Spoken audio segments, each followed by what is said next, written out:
اللہ کے علاوہ کسی کی عبادت نہیں کرو گے، وبالوالدین احسانا، اور والدین کے ساتھ حسن سلوک کے ساتھ پیش آؤ گے۔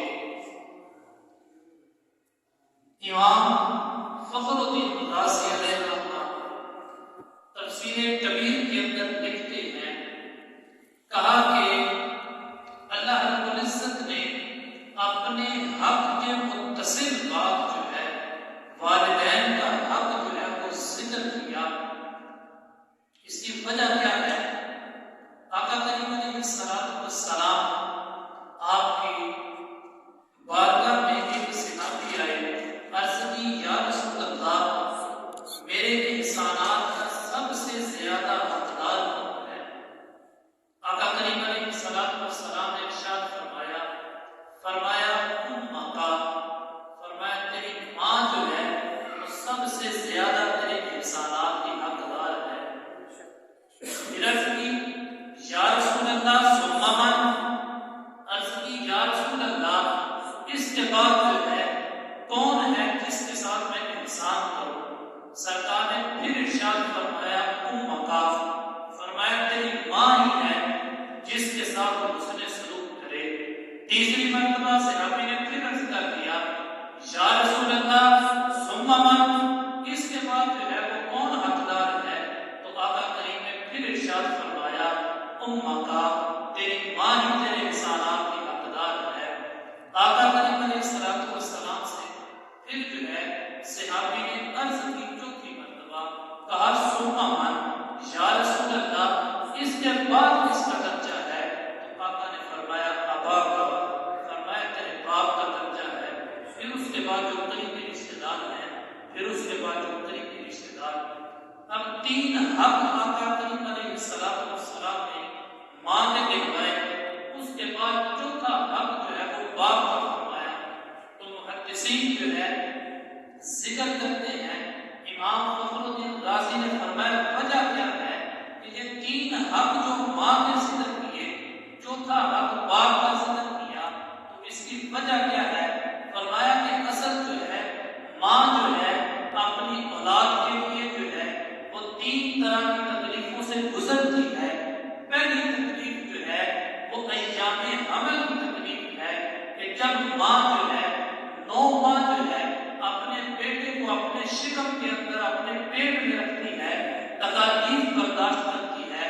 کہا ماں اولاد کی پہلی تکلیف جو ہے ایام حمل میں برداشت کرتی ہے۔ دوسری کہا ولادت کے وقت جو تکلیف برداشت کرتی ہے، تو یہ وہ دوسری تکلیف ہے جو ماں برداشت کرتی ہے۔ تیسری کہا تربیت کی تکلیف بھی ماں ہی برداشت کرتی ہے۔ سب سے پہلی درسگاہ جو ہے وہ ماں کی جو ہے وہ گود ہے۔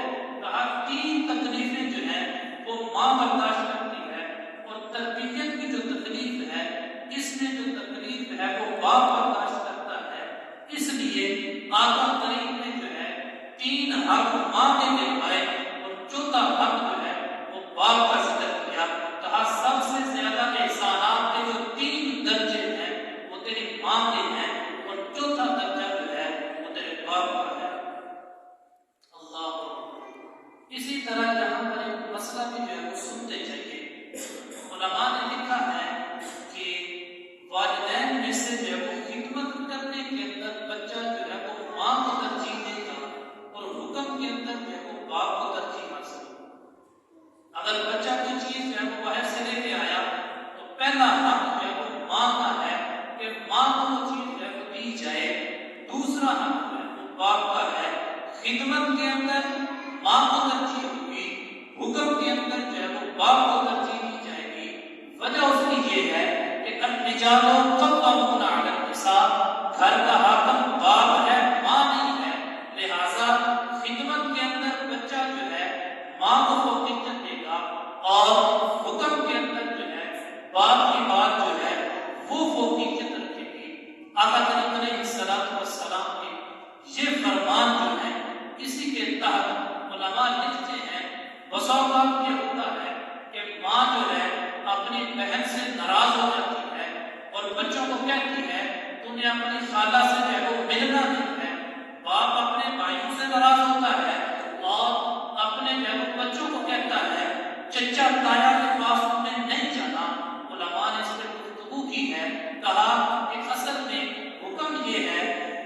سلمن کا کاٹتا تو تجھ سے کانٹوں کو توڑتا ہے اسے جوڑا کر۔ تو یہاں پر علماء نے حکم یہ ذکر کیا لا طاعۃ للمخلوق فی معصیۃ الخالق، کہا جہاں محبوب کے رب کی جو ہے نافرمانی ہوگی وہاں پر مخلوق کی فرما برداری نہیں ہوگی۔ تو طریقہ یہ ہے کہ ماں باپ کے جو ہے چھپ کر جو ہے وہ ان رشتوں کو جو ہے وہ کیا ہے اپنائے، ان رشتوں سے ملے۔ باپ منع کرتا ہے تب بھی ملے، لیکن جو ہے وہ چھپ کے ملے، کہیں ایسا نہ ہو کہ باپ کے دل کے اندر بھی خلال پیدا ہو۔ تو کہا یہ پاکیزہ رشتے ہیں تو مخلوق کے پیچھے لگ کے محبوب کے رب کی جو ہے وہ نافرمانی نہیں ہوگی۔ تو کہا یہ رشتے جو ہیں ان کو جو ہے اپنایا جائے گا۔ آقا کریم علیہ السلام کے ایک صحابی ہیں، آقا کریم علیہ السلام نے ارشاد فرمایا رضا اللہ فی رضا الوالدین وسخط اللہ فی سخط الوالدین، کہا کہ اللہ کی رضا جو ہے اسی میں ہے کہ اس کے ماں باپ اس سے راضی ہو، اور اللہ کی ناراضگی بھی اسی میں ہے کہ اس کے والدین اس سے ناراض ہو جائیں۔ ایک مرتبہ آقا کریم علیہ السلام تشریف فرما تھے، آقا کریم علیہ السلام نے ارشاد فرمایا الا انبئکم باکبر الکبائر، صحابہ تمہیں بڑے بڑے گناہوں کی خبر نہ دے دوں؟ صحابہ نے عرض کی یا رسول اللہ کیوں نہیں، بلا فرمائیے کیا حکم ہے؟ آقا کریم علیہ السلام نے ارشاد فرمایا الاشراک باللہ وعقوق الوالدین وجلس وکان متقیا قال الا وقول الزور وشہادۃ الزور۔ آقا کریم علیہ السلام نے فرمایا سب سے بڑا گناہ جو ہے وہ اللہ کے ساتھ کسی کو شریک ٹھہرانا ہے۔ پھر فرمایا کہ عقوق الوالدین، والدین کی نافرمانی کرنا، تو یہ وہ دوسرا بڑا گناہ ہے۔ فرمایا قتل النفس، سے کسی جان کو جو ہے وہ قتل کرنا، تو یہ بڑا جو ہے وہ گناہ ہے۔ جب آقا کریم علیہ السلام نے فرمایا عقوق الوالدین، کہا جلسا وکانا متقیا، حضور ٹیک لگا کے بیٹھے تھے، ٹیک چھوڑ کے آگے ہو گئے۔ فرمایا والدین کی نافرمانی کرنا، 3 مرتبہ اس کو حضور نے جو ہے وہ دہرایا۔ فرمایا یہ وہ جو ہے بہت بڑا گناہ ہے جس کی وجہ سے اللہ رب العزت جو ہے انسان کو جو ہے وہ دوزخ کے اندر بھی ڈالے گا۔ تو یہ وہ بڑا گناہ ہے جس کو جو ہے آقا کریم علیہ السلام نے جو ہے وہ ارشاد فرمایا۔ اسی طرح جو ہے حدیث شریف میں آتا ہے آقا کریم علیہ السلام نے ارشاد فرمایا کہ ایک روایت کے اندر کہ جنت کی جو خوشبو ہے وہ 1000 سال کی مسافت سے آنا شروع ہو جائے گی، لیکن فرمایا 4 اشخاص ایسے ہیں جو جنت کی خوشبو بھی نہیں پا سکیں گے۔ آقا کریم علیہ السلام نے فرمایا سب سے پہلے قاطع الرحم، فرمایا جو رشتہ داریوں کو توڑتا ہے تو یہ وہ پہلا شخص ہے جو جنت کی خوشبو بھی نہیں پائے گا۔ حالانکہ جنت کی خوشبو کی حالت یہ ہے انسان 1000 سال کی مسافت پہ ہوگا تو وہ خوشبو آنا جو ہے وہ شروع ہوگی۔ تو آقا فرمایا کہ یہ جو شخص ہے جو رشتہ داریوں کو توڑتا ہے، پہلا یہ شخص ہے جو جنت کی خوشبو بھی نہیں پا سکے گا۔ دوسرا فرمایا کہ دوسرا شخص آقا کریم علیہ السلام نے فرمایا وہ بوڑھا زانی ہے، جوانی میں تھا، جوانی گزری زنا کے اندر، اب بڑھاپا چھا گیا لیکن اس عادت کو چھوڑتا نہیں ہے، اب بھی جو ہے وہ گناہ کرتا ہے۔ تو کہا یہ وہ دوسرا شخص ہے کہ قیامت کے دن جو ہے جنت کی خوشبو بھی نہیں پا سکے گا۔ تیسرا شخص فرمایا کہ حضور نے ارشاد فرمایا والدین کی نافرمانی کرنے والا، تو یہ وہ تیسرا شخص ہے جو جنت کی خوشبو بھی نہیں پا سکے گا۔ اور چوتھا فرمایا تکبر کی وجہ سے اپنے کپڑوں کو جو ہے ٹخنوں سے نیچے لٹکانے والا، تو یہ 4 اشخاص ہیں۔ آقا فرمایا کہ جنت کی جو ہے خوشبو بھی نہیں پا سکیں گے۔ اسی کے مقابلے کے اندر 4 اور اشخاص کی کہانی سنیے۔ حضرت عمر فاروق رضی اللہ تعالیٰ عنہ حضور کی بارگاہ میں موجود تھے۔ آقا فرمایا اے عمر، اگر مجھے جو ہے لوگوں کے سست ہو جانے کا ڈر نہ ہو تو میں تمہیں حکم دوں کہ گلی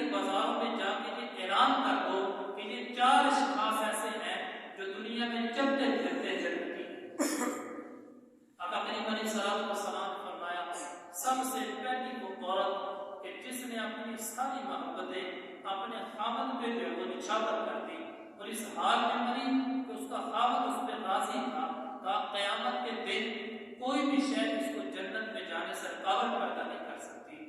دوسرا فرمایا وہ شخص کہ جس کی جو ہے وہ اولاد زیادہ ہے اور اس کا ذریعہ آمدن جو ہے وہ تھوڑا ہے، لیکن اس نے کبھی بھی اپنی اولاد کے پیٹ میں جو ہے حرام کا لقمہ نہیں جانے دیا، کہا یہ وہ دوسرا شخص ہے کہ کل قیامت کا دن ہوگا تو جنت میں جانے سے اس شخص کو بھی کوئی رکاوٹ پیدا کرنے والا نہیں ہوگا۔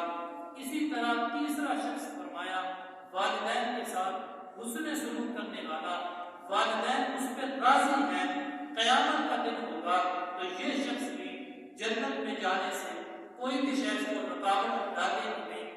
چوتھا شخص ارشاد فرمایا کہ جس نے ایسی سچی توبہ کی ہو کہ دوبارہ اس کا گناہوں کی طرف جانا ایسا ہی ناممکن ہو جیسے جو ہے تھنوں سے جو ہے نکلا ہوا دودھ جو ہے دوبارہ واپس جانا اس کے لیے ناممکن ہے، کہا اسی طرح اس کے لیے جو ہے وہ گناہوں کی دنیا میں واپس جانا اسی طرح ناممکن ہے۔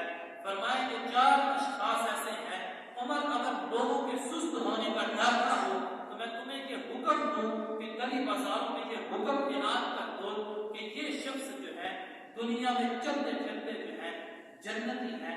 ایک مرتبہ آقا کریم علیہ السلام کی بارگاہ میں ایک صحابی حاضر ہوئے، عرض کی یا رسول اللہ میں بھی جو ہے وہ جہاد کے اندر جانا چاہتا ہوں، آپ مجھے جہاد کی اجازت جو ہے وہ مرحمت فرما دیں۔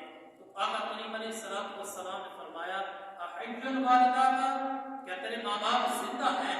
صحابی نے عرض کی نعم یا رسول اللہ، ہاں یا رسول اللہ والدین زندہ ہیں۔ تو حضور نے فرمایا ففیہما فجاہد، کہا جا جا کر ان کی خدمت کر، یہی تیرا جو ہے جہاد ہے۔ ماں باپ کو بلکتا ہوا چھوڑ کے چلا جائے اور بیٹا جو ہے وہ تبلیغی گشت پہ چلا جائے، باپ تڑپ رہا ہے، ماں فارغ میں گری پڑی ہے اور بیٹا جو ہے پیر کی چوکھٹ پہ جو ہے جھاڑو دیتا پھرے، اللہ راضی نہیں ہوگا۔ سچ کہتا ہوں اپنے بھی خفا مجھ سے ہے، بیگانے بھی ناخوش کہ کبھی میں زہر حلاوت کو کہہ نہ سکا کم، بات وہی کرتا ہوں سمجھتا ہوں جسے حق، میں اپنا مسجد ہوں نئے تہذیب کا فرزند۔ آقا کریم علیہ السلام سے بڑا پیر کون ہو سکتا ہے، لیکن حضرت ویسے کرنی نہیں آ رہے۔ آقا کریم علیہ السلام اپنے بٹن جو ہے وہ کھولتے ہیں، طرف کی طرف یمن کی طرف چہرہ کر کے آقا کریم فرماتے ہیں میرا مال کی خوشبو پا رہا ہوں۔ آقا کریم علیہ السلام کے صحابہ نے عرض کی بندہ نواز جس سے اتنی محبت کرتے ہیں وہ آپ کا بڑا پیار کرنے والا ہے؟ تو حضور نے فرمایا ہاں مجھ سے محبت وہ بڑی کرتا ہے۔ تو صحابہ نے عرض کی یا رسول اللہ بلال جو ہے وہ حبشہ سے آ گیا، سلیمان جو ہے وہ فارس سے آ گیا، سہیل روم چھوڑ کے آ گیا اور یہ یہاں یمن سے نہیں آ سکا۔ آقا کریم علیہ السلام نے فرمایا کہا اس کی بوڑھی اور نمینہ ماں ہے جس کی خدمت اسے یہاں پر آنے سے روکے ہوئے ہے۔ آقا کریم علیہ السلام ان کی محبت کو محسوس کر رہے ہیں۔ آقا کریم نے فرمایا کوئی جائے اویس بن عامر کو ملے، جب اسے ملے اسے کہنا کہ میری امت کی بخشش کی دعا کرے۔ تو بچا چلا جو آقا کریم علیہ السلام کے حکم کو مانتا ہے، والدین کی خدمت کرتا ہے، اللہ اس کی دعاؤں کو قبول کرتا ہے۔ حضرت عمر فاروق رضی اللہ تعالیٰ عنہ اور حضرت علی المرتضیٰ رضی اللہ تعالیٰ عنہ چلے تلاش کیا، ڈھونڈا، اویس بن عامر کو ملے اور کہا کہ حضور نے آپ کو سلام کہا ہے اور کہا میری امت کی بخشش کی دعا کر دیجیے۔ تو جب یہ بات ہوئی تو حضرت اویس کرنی بولے، کہا محبوب کی زبان پہ میرا نام کیسے آیا تھا، رونا شروع کر دیا۔ جب اس تڑپ کو صحابہ نے دیکھا تو کہا کہ اتنی جو محبت کرتے ہو تو ملنے کیوں نہیں آ گئے؟ حضور سے اتنا جو پیار کرتے ہو تو دور تو نہیں تھے، حضور سے ملنے آ جاتے۔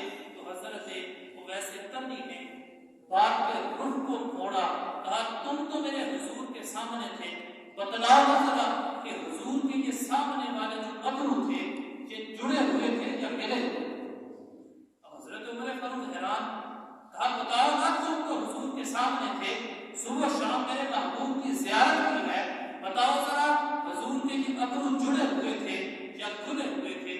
حضور آپ ہی بتلائیے. کہا حضور کو جب کوئی دور سے دیکھتا تو جڑے ہوئے محسوس ہوتے، قریب آتا تو کھلے ہوئے محسوس ہوتے. تو یہ حضور کے قرب میں آئے نہیں تھے، لیکن ان کی حاضری تھی حضور کی بارگاہ میں. آقا کریم علیہ السلام کے اسی طرح حضرت باجزید بستامی ہیں، اپنی والدہ سے جو ہے عرض کی کہ ماں مجھے جو ہے اپنے حق جو ہے معاف کر دے، اور میں جو ہے اللہ سے اپنے حق معاف کروا لوں. اللہ اللہ کر کے جو ہے اللہ کو جو ہے حاصل کر لوں. تو ماں نے جو ہے اپنے حق معاف کر دیے.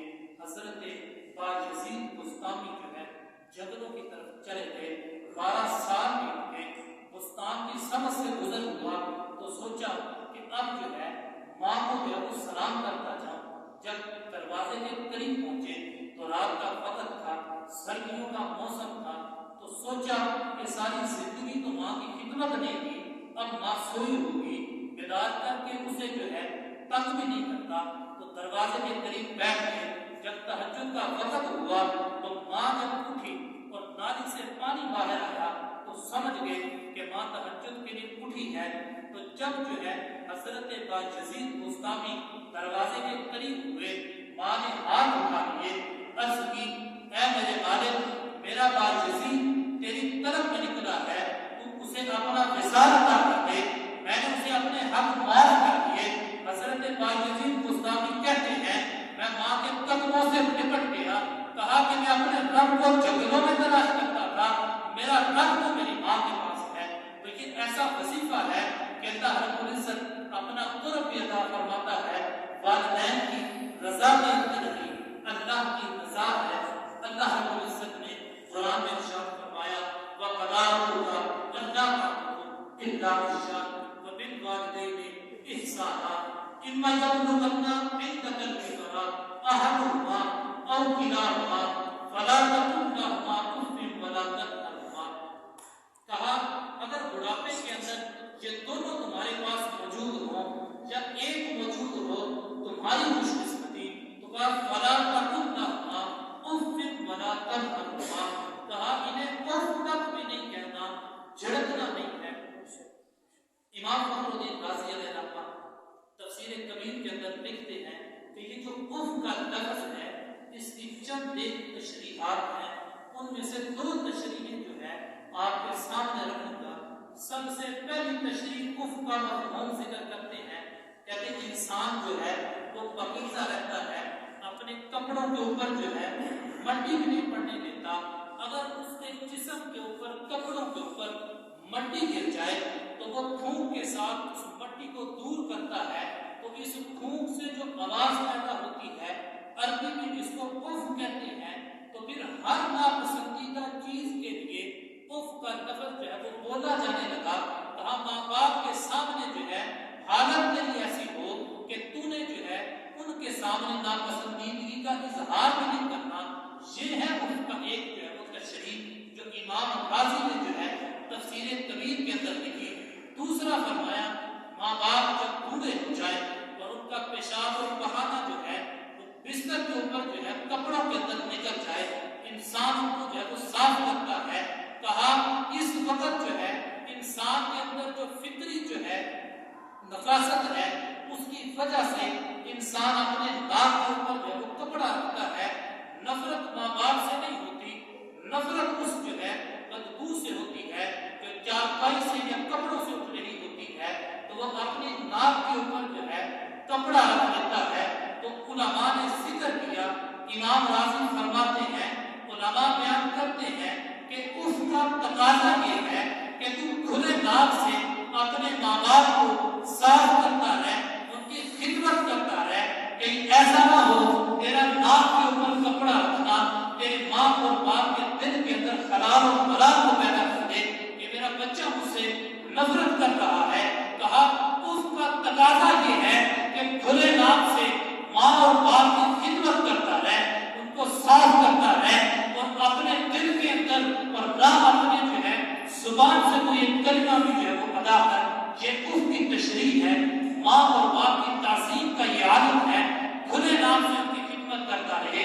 تو آقا کریم علیہ السلام نے ارشاد فرمایا، حضور ارشاد فرماتے ہیں مفہوم کلام کا کہ جب بچہ جوان ہوتا ہے اس وقت تو والدین اس کی خدمت کرتے ہیں، اس کی ضرورتوں کو پورا کرتے ہیں، تو بچہ پھر اپنے والدین کی جو ہے خدمت کرتا ہے۔ یہ فطری چیز ہے کہ جب باپ اس کی ضرورت پوری کر رہا ہے، ماں اس کے جو ہے وہ اخراجات کو برداشت کرتی ہے، اس کی جو ہے وہ خواہشات کی پرواہ کرتی ہے، تب تو بچہ اپنے ماں باپ کی خدمت کرتا ہے۔ لیکن وقت جو ہے وہ خدمت کا کیا ہے، جب ماں باپ بوڑھے ہو گئے، آزاد شد ہو گئے، چلنے پھرنے کی سکت نہیں ہے، اب وقت ہے، اب دیکھا جائے گا خدمت کون کرتا ہے۔ اب جو خدمت کرے گا تو اللہ اس کو جو ہے مرتبے بھی عطا کرے گا، مقام بھی عطا کرے گا۔ حضور علیہ الصلوۃ والسلام نے ارشاد فرمایا، والدین کی خدمت کرنے والا ایسا ہے کہ اللہ اس کو رزق کی فراوانی عطا کرتا ہے، کبھی بھی اس کے رزق کے اندر کمی نہیں آتی۔ اسی طرح ارشاد فرمایا، فَاخْفِضْ لَهُمَا جَنَاحَ الذُّلِّ مِنَ الرَّحْمَةِ، کہ اپنے والدین کے لیے نرمی سے اپنے بازو پھیلا دیں۔ یہ جو فَاخْفِضْ لَهُمَا جَنَاحَ الذُّلِّ کا لفظ ہے، عربی کے اندر اس وقت بولا جاتا ہے جب پرندہ جو ہے اوپر سے نیچے کی طرف آتا ہے تو اپنے پروں کو جو ہے سکیڑ دیتا ہے، پھیلاتا نہیں ہے۔ پرندہ جب اوپر کو اڑنا چاہے تب تو پروں کو کھولتا ہے، لیکن جب زمین کی طرف واپس آئے تو پروں کو سکیڑ دیتا ہے۔ تو کہا ماں باپ کے سامنے تیری ساری عقل، تیرا حسن لوگ مجھے جو ہے بہت بڑا کہتے ہیں، سلوٹ کرتے ہیں، ہاتھ چومتے ہیں۔ کہا کہ سارا کچھ باہر چھوڑا، جب ماں باپ کی بارگاہ میں ہو تو ایک معطل غلام کی صورت میں کھڑا ہو تو یہ حسن ہے۔ کہا فَاخْفِضْ لَهُمَا جَنَاحَ الذُّلِّ مِنَ الرَّحْمَةِ، کہ ان کے لیے جو ہے اپنے بازو جو ہے وہ نرمی سے پھیلا دے، اور پھر عرض کیا کر قُلْ رَبِّ ارْحَمْهُمَا كَمَا رَبَّيَانِي صَغِيرًا، کہ اے میرے مالک، میں تو ان کے احسانات کا حق ادا نہیں کر سکتا، تو ہی ان کے اوپر رحم فرما دے جیسے انہوں نے میرے بچپنے کے اندر مجھ پر جو ہے وہ شفقتیں کی تھی۔